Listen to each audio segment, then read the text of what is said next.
किसी गांव में सत्यनारायण नाम का एक आदमी रहता था, जिसका एक ढाबा था। वह ढाबा उसका घर भी था और लोगों के 2 वक्त की रोटी पाने की जगह भी थी।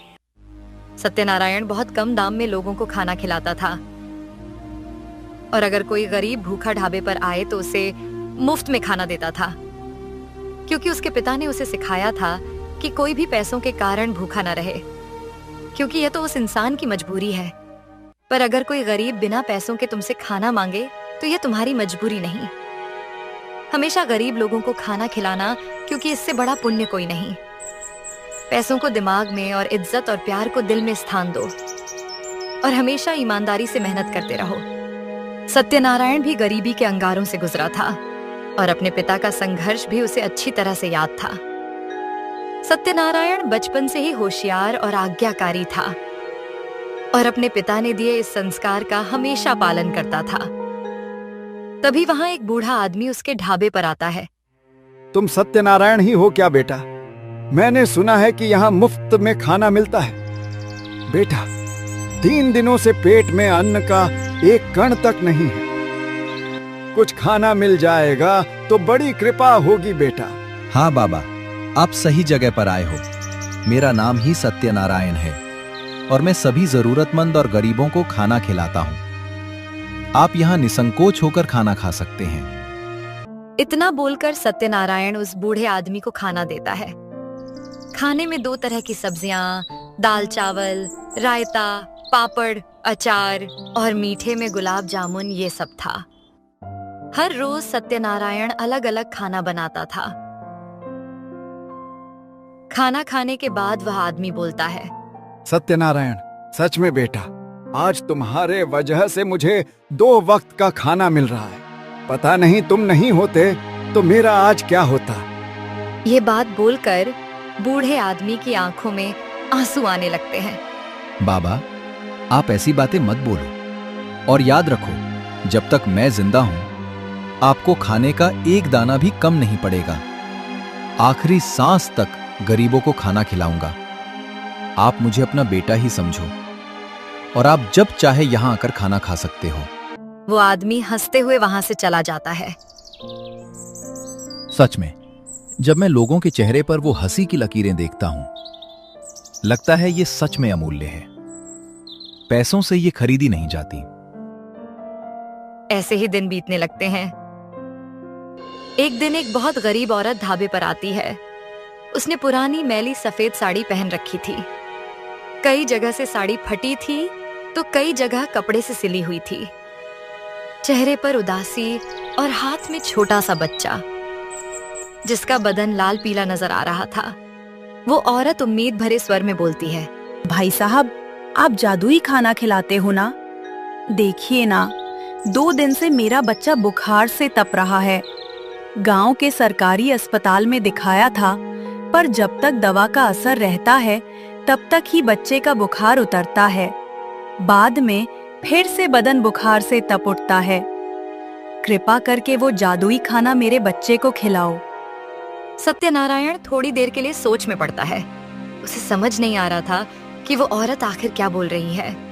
बहन, आप किस जादुई खाने की बात कर रही हैं? मुझे समझ नहीं आ रहा। मेरे ढाबे पर तो ये साधारण खाना ही मिलता है। चाहे तो आपको ये खिला सकता हूँ। नहीं भाई साहब, इस ढाबे पर जादुई खाना मिलता है। वो गंगाराम चाचा अपने जादुई खाने से सब बीमारियों को ठीक करते हैं। सत्यनारायण थोड़ा सा चौंक जाता है। ये औरत मेरे पिताजी का नाम क्यों ले रही है? नहीं बहन, पिताजी तो कई साल पहले ही इस दुनिया से चले गए हैं और मैं उनका बेटा सत्यनारायण हूं। वैसे तुम्हें इस गांव में पहले कभी देखा नहीं। कहां से हो तुम?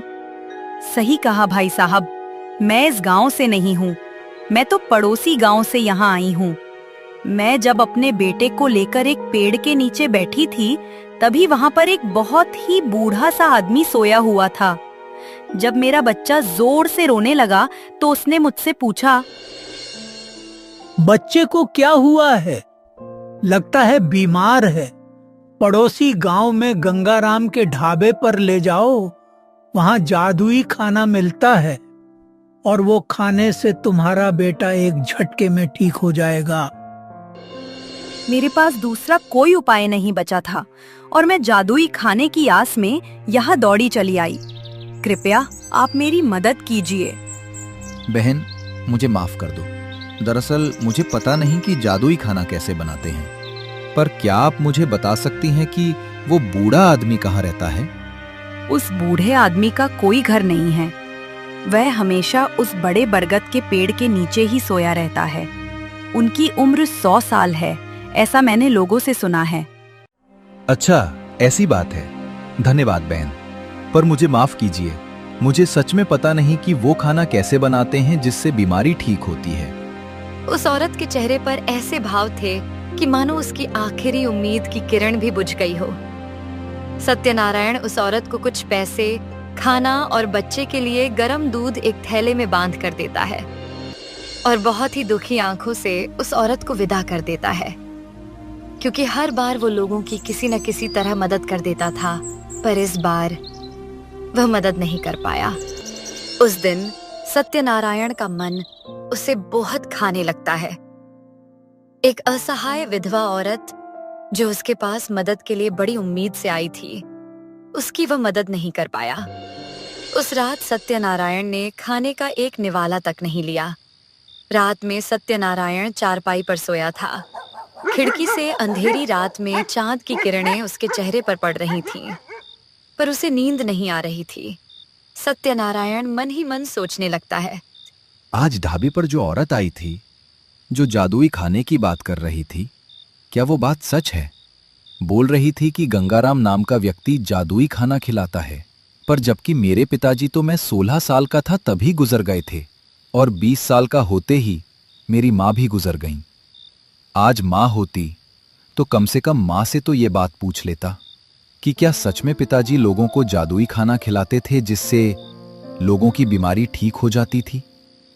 पर वो औरत जिस बूढ़े आदमी के बारे में बोली थी जिसकी उम्र 100 साल है, पता नहीं क्यों पर मेरे दिल में अंदर ही अंदर मुझे ये सब बातें सच लग रही हैं।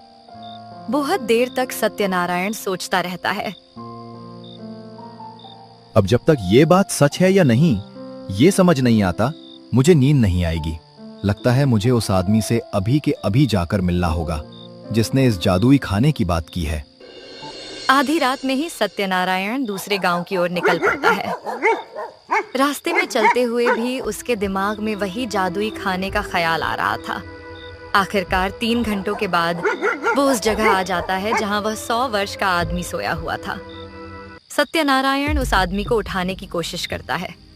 उठिए बाबा, मुझे आपसे जरूरी काम है। क्या काम है तुम्हारा और तुम कौन हो? बाबा, मैं पड़ोसी गांव से हूँ। मैं गंगाराम का बेटा हूँ जिनका गांव में ढाबा है। सत्यनारायण जैसे ही गंगाराम का नाम लेता है, वो आदमी अपने कंबल से बाहर आता है। वो आदमी बहुत ही बूढ़ा था, बड़े घने बाल, सूखा हुआ चेहरा, थकी आंखें। वो बाबा मुस्कुराते हुए सत्यनारायण की तरफ देखकर बोलते हैं, बेटा, क्या तुम सच में गंगाराम के बेटे हो? वही गंगाराम ना, जिसके ढाबे पर जादुई खाना मिलता है। तुम उसके बेटे हो क्या? कैसा है गंगाराम? बाबा, पिताजी तो 40 साल पहले ही इस दुनिया से चले गए हैं, पर मैं यहाँ आपसे उस जादुई खाने के बारे में जानने आया हूँ जिसके बारे में आप लोगों को बताते हैं। क्या गंगाराम नहीं रहा? बूढ़े बाबा की आंखों में आंसू आते हैं। वो आंसू पोंछते हुए बोलते हैं, बेटा, ये बात सच है कि तुम्हारे पिताजी जादुई खाना बनाते थे। मेरा खुद का अनुभव है, बहुत पुरानी बात। जब मुझे दिमागी बीमारी थी, तब तुम्हारे पिता ने ही मुझे अपना जादुई खाना खिलाकर मुझे इस भारी बीमारी से ठीक किया था।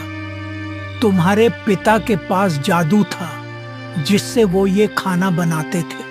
पर बाबा, मेरे पिताजी जादुई खाना कैसे बनाते थे, आपको कुछ पता है इस बारे में? नहीं बेटा, मुझे तो इस बारे में ज्यादा पता नहीं, पर मेरे जैसे कई लोगों को तुम्हारे पिता ने जादुई खाना खिलाकर कई बीमारियां ठीक की थीं। पर हाँ, ये बात सच है कि तुम्हारे पिता जादुई खाना बनाते थे। ठीक है बाबा, आपका बहुत बहुत धन्यवाद। पर बाबा, मैंने सुना है कि आपका कोई घर नहीं है, तो आप खाना कहाँ खाते हैं? बेटा, मैं तो कहीं नहीं जाता। दिन रात इस बरगद के पेड़ के नीचे पड़ा रहता हूँ। लोग मुझे यहाँ जो बचा कुचा होता है वो लाकर दे देते हैं। सत्यनारायण को बूढ़े बाबा की ये बात सुनकर बहुत बुरा लगता है। बाबा, आप चिंता मत करो, कल से मैं किसी के पास आपके लिए खाना भेज दिया करूंगा। इतना बोलकर सत्यनारायण वहां से चला जाता है। अब जबकि उसे जादुई खाने के सच के बारे में पता चल गया था, वो रास्ते में भी उसी के बारे में सोचता हुआ चल रहा था। वो घर आता है, तभी उसकी पत्नी पूछती है, इतनी देर रात में आप कहाँ गए थे? कहीं नहीं, यही बस टहलने गया था बाहर। उसकी पत्नी भी थोड़े आश्चर्य से देखती है। सुबह हो जाती है। सत्यनारायण रोज की तरह आज भी अपना ढाबा खोलता है। ढाबे पर आए लोगों को खाना देता और अगर कोई गरीब आया तो उसे मुफ्त में खाना खिलाता है। पर आज रोज की तरह उसका मन नहीं लग रहा था। वो बस उस जादुई खाने के बारे में ही सोच रहा था। ऐसे ही देखते देखते दोपहर हो जाती है। आज ढाबे पर ज्यादा कोई आया नहीं था, इसलिए सत्यनारायण अपने नौकर को ढाबा संभालने को बोलता है और खुद गांव में थोड़ी देर घूमने जाता है। वो चलते चलते एक घर के सामने आता है, जहां एक बुजुर्ग औरत रो रही होती है। क्या हुआ माताजी, आप रो क्यों रही हैं? क्या करूं बेटा, घर में पति बीमार है। दिन रात सिर्फ बुखार आता जाता रहता है, सांस लेने में तकलीफ होती है। रोज कहते हैं आज नहीं बचूंगा। गांव में अच्छा अस्पताल नहीं है। पता नहीं ये सब कब तक चलता रहेगा, कब ठीक होंगे मेरे पति। माताजी, मुझे बुरा लगा आपकी बात सुनकर। तभी सत्यनारायण अपनी जेब में जितने पैसे होते हैं सब निकालता है। माताजी, ये लीजिए कुछ पैसे, हो सके तो अस्पताल से अच्छी दवाइयां लाइए। सत्यनारायण हाथ जोड़कर वहां से चला जाता है। चलते चलते वो सरकारी अस्पताल के बाहर आता है, जहां वो देखता है कि कई सारे लोग इलाज के लिए लाइन में खड़े हैं। कई तो बूढ़े थे और कई छोटे बच्चे। सच में, अगर आज मुझे जादुई खाने के बारे में पता होता तो सभी का इलाज कर देता। पता नहीं पिताजी का ऐसा कौन सा राज था। ऐसा बोलकर वो निराश होकर घर की ओर चला जाता है। अगले दिन उसके ढाबे पर एक जादूगर आता है। सत्यनारायण को पता चलता है कि एक बड़े मशहूर जादूगर उसके ढाबे पर खाना खाने आए हैं। प्रणाम जादूगर जी, मैंने सुना है कि आप महान जादूगर हैं और आपके पास कई सारी विद्याएं भी हैं जिनसे आप जादू कर सकते हैं।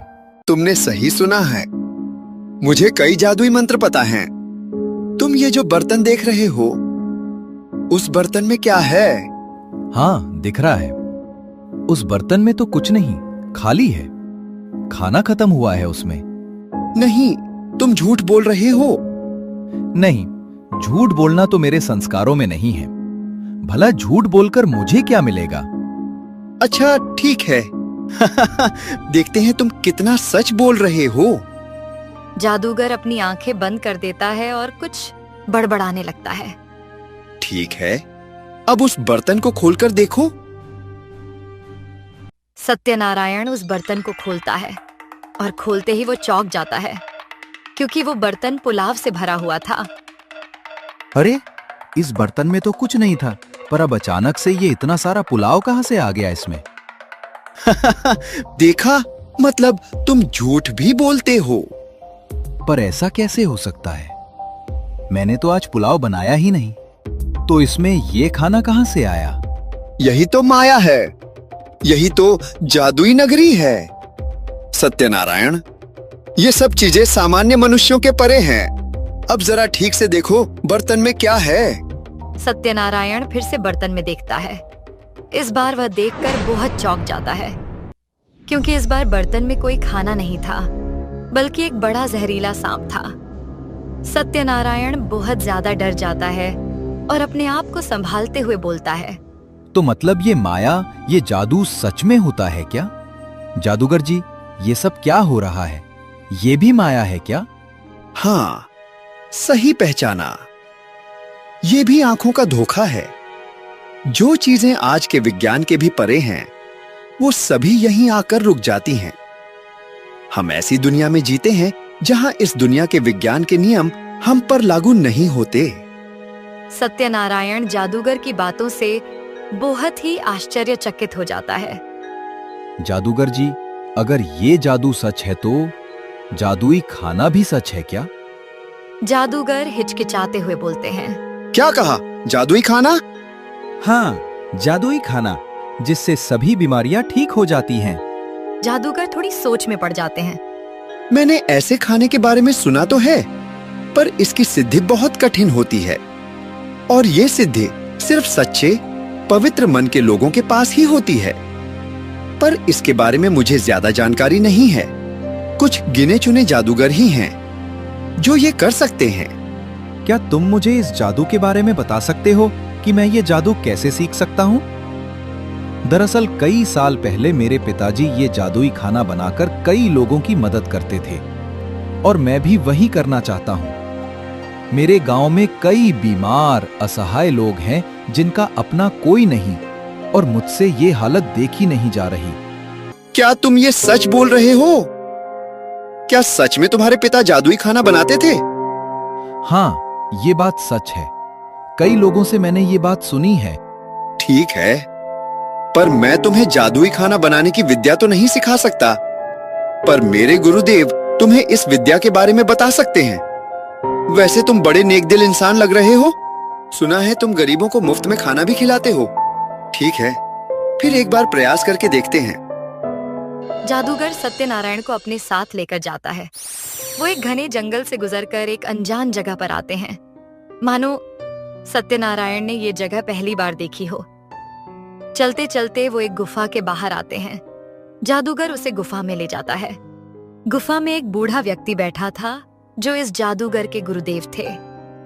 उसके शरीर से ऐसी ऊर्जा महसूस हो रही थी मानो जादुई किरणें ही उसके शरीर से निकल रही हों। प्रणाम गुरुदेव। ये आदमी यहाँ आपसे जादुई खाने की विद्या सीखने आया है। कह रहा था कि उसके पिता को ये विद्या आती थी। वो गुरुदेव थोड़े चौंक से जाते हैं और बोलते हैं, जादुई खाना बनाने की कोई विद्या नहीं है, बल्कि ये जादू अपने मालिक को अपने आप चुन लेता है। आज तक मैं खुद भी इस जादू को हासिल नहीं कर पाया। क्या गुरुदेव, ये विद्या नहीं है? फिर ये जादू कैसे सीखी जाती है? इस विद्या को सिखाया नहीं बल्कि अपनाया जाता है, और इसे अपनाने का तरीका खतरनाक भी है और आसान भी। खतरनाक और आसान भी? मतलब मैं नहीं समझा गुरुदेव। खतरनाक इसलिए है क्योंकि अगर कोई स्वार्थी आदमी वो जादू पाने गया तो वो कभी वापस लौट कर नहीं आता। और आसान इसलिए है कि अगर कोई सच्चा आदमी वहां गया जो दूसरों के भलाई के बारे में सोचता है, उसे वो जादू आसानी से मिल जाता है। गुरुदेव, मुझे बस आप रास्ता दिखाइए। मैं लोगों के भलाई के लिए कुछ भी कर सकता हूं। अच्छा तो ठीक है, फिर ध्यान से सुनो मेरी बातें। इस जंगल में थोड़ी दूरी पर एक जादुई तालाब है। उसमें सिर्फ 2 लाल कमल के फूल हैं। वहां जाकर अगर तुम्हें उन 2 फूलों के साथ एक नीले रंग का कमल दिखा तो समझना कि तुम्हारा पहला पड़ाव पूरा हो गया। उसके बाद तुम्हें वो फूल तोड़ना है। जैसे ही तुम उस फूल को तोड़ोगे, तुम्हें पानी में से रास्ता खुलता हुआ दिखाई देगा। तुम्हें उस रास्ते से अंदर जाना है, मतलब तुम एक गुफा में जाओगे। उस गुफा में एक राक्षस दिखाई देगा जो वहां बहुत गुस्से में नजर आएगा। वो तुम्हें 3 प्रश्न पूछेगा। उनके सही उत्तर तुम्हें देने होंगे। अगर तुम नहीं दे पाए तो राक्षस तुम्हें जाने को कहेगा। उसकी पहली चेतावनी सुनकर वापस आ जाना। अगर ज्यादा देर रुके तो राक्षस मार देगा, और अगर तुम सारे प्रश्नों के उत्तर सही से दे दिए तो वो राक्षस तुम्हें एक जादुई पानी से भरी बोतल देगा। उसे लेकर तुम्हें वो जादुई पानी अपने सिर पर डालना है। जैसे ही तुम पानी डालोगे, वो बोतल चमक उठेगी तो समझ जाना कि जादू ने तुम्हें अपना लिया है। अच्छा, ऐसी बात है गुरुदेव।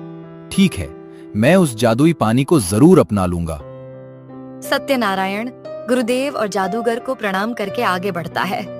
घने जंगल में बहुत देर चलने के बाद आखिरकार उसे वो तालाब दिखाई देता है जिस पर 2 लाल कमल के फूल होते हैं।